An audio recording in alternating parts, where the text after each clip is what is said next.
Vous êtes sur Radio Sans-Chaîne, la radio qui donne la parole à celles et ceux qui ne l'ont pas. Chères auditrices, chers auditeurs, nous y sommes dans nos tisanes philo, vincianisme 94 pour les Français, avec le soutien technique de Jean-Luc Ardit et moi-même au micro. Et nous essayons de rendre hommage à une très belle citation de Samuel Beckett qui est d'ailleurs sur mon bureau. Déjà essayé, déjà échoué, peu importe, essaye encore, échoue mieux. Beckett ne nous invite pas à vaincre, mais à persévérer dans la chute avec panache. On dirait presque une devise pour l'existence moderne, celle qui ne nous promet rien, sauf la possibilité de recommencer. L'échec, chez lui, devient matière noble, presque sacrée. Il nous propose une sorte de joie dans l'inutilité. Et cela n'a rien d'absurde, ou alors c'est un absurde habité. Ce qui est étonnant, c'est qu'un jour Beckett assista à une représentation en attendant Godot et s'endormit dans la salle. Un comédien inquiet lui demanda ce qu'il en avait pensé. Beckett, fidèle à lui-même, répondit simplement « Je préfère dormir que penser quand ça ne change rien ». Et c'est peut-être là toute sa philosophie. On échoue mieux quand on accepte le sommeil comme mode de résistance. Simone Veil, elle, ne dormait pas. Elle veillait jusqu'à l'épuisement. Lors de la guerre d'Espagne, elle rejoint les Républicains. On lui offre du pain, elle refuse, disant qu'elle ne peut manger si d'autres ont faim. Elle s'évanouit, une forme de radicalité qui défie la logique. Elle échoue à vivre, mais son échec devient éthique, comme si elle cherchait la pureté dans l'abandon volontaire, une liberté dans la privation. Et puis, il y a Nietzsche. À Sils Maria, malgré ses douleurs, il arpente les sentiers alpins, seul et souffrant. C'est là, dans le vent glacé et le souffle court, qui pressent le retour éternel. Chaque pas est un risque, chaque montée une défaite musculaire. Mais la pensée, elle grimpe. C'est dans ce corps fragilisé que naît une idée cosmique. Il échoue physiquement, mais il échoue mieux intellectuellement. Et voilà Helmut Schock, sociologue oublié, qui murmure une vérité dérangeante. Le plus grand risque actuel est la peur du risque. L'époque préfère le confort à la possibilité. Les protocoles remplacent la spontanéité, les garde-fous deviennent des murs. Même l'amour est une procédure. Camus aurait grincé des dents, lui qui écrivait que l'absurde n'est pas une fin mais un commencement. Vivre, c'est accepter de ne pas comprendre et le faire avec élégance. L'homme révolté n'est pas celui qui gagne, mais celui qui refuse de céder à la panique. C'est dans cet esprit que s'inscrit mon aphorisme.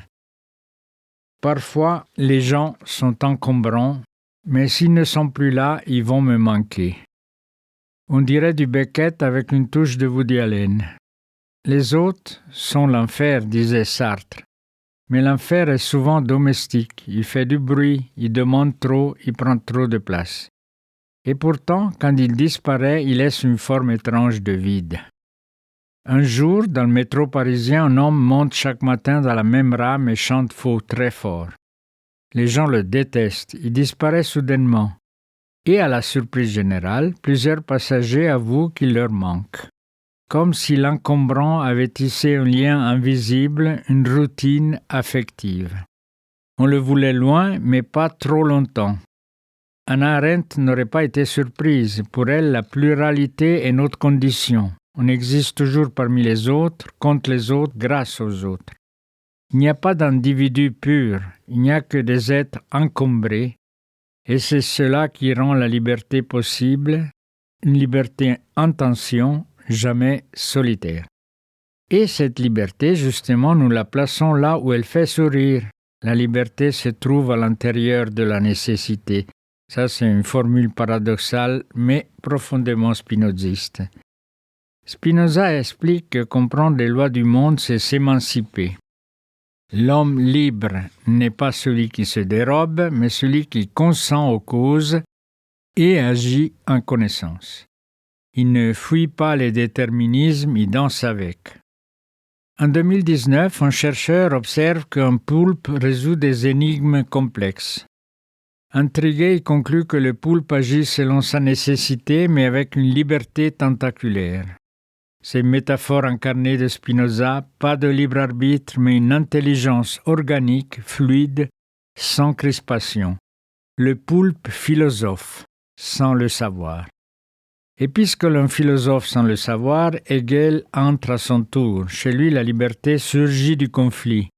La négation est le moteur. On ne devient soi qu'à travers la contradiction.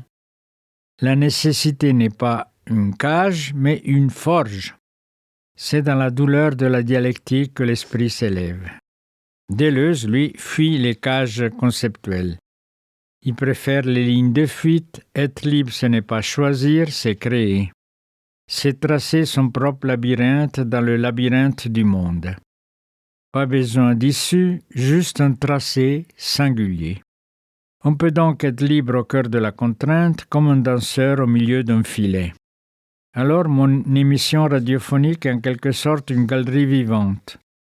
On y croise Beckett dormant, Weil tombant, Nietzsche soufflant, Schock alertant, Arendt pensant, Spinoza rayonnant, Hegel forgeant, Deleuze fuyant, et un chanteur de métro qui manque un peu à tout le monde.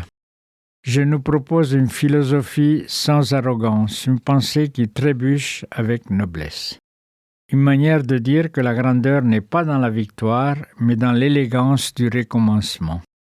Et peut-être, au fond, que la vie est une longue série d'échecs bien chorégraphiés. Bon, ce n'est pas si mal. Vous êtes sur Radio Shansen, la radio qui donne la parole à celles et ceux qui ne l'ont pas.